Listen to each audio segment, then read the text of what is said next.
now. So, papakita ko lang paano mag-transfer ng money. Kasi, from cash now, pinasok ko sa Botem Wallet. So, from Botem Wallet, so nag-download tayo ng PayBuy application para ma-transfer natin into peso.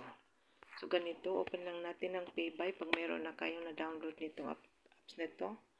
Tapos, ito yung money natin ita-transfer. So, click lang natin yung international transfer. Click continue. Ayan, sundan nyo lang to. Ayan, bakit? Ayan. Sundan nyo lang, ito 1345 yung, kasi 5 dirham yung, 5 EED yung, charge niya. So, click send money. Uy, add beneficiary tayo, guys.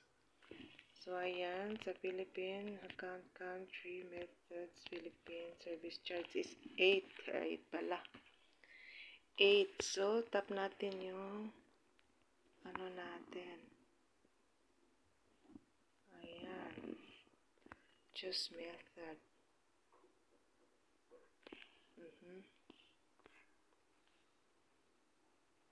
Ayan pala. Ayan. Online friend, close client, myself. Ayan, ano pa pala tayo? Yung fill up pa. Ayan. Fill up pa natin. So, sundan lang, confirm. Yung number natin, guys, is Philippines. So, bakit? Pwede naman, invalid. Invalid daw. So, UAE ang natin. Piliin natin. United Arab Emirates. So, ito yon. Ito yon number natin. Hala, invalid naman. So, invalid. Ayan, wallet name. So, sa GCash natin, ipapasok. Wallet account number din. Wallet account number. Ano ba yan? May wallet account number ba?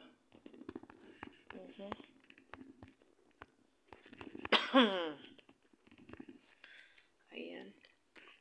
Transfer now natin. Try natin.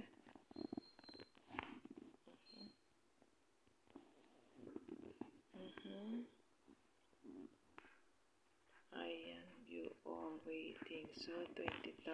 Send now natin.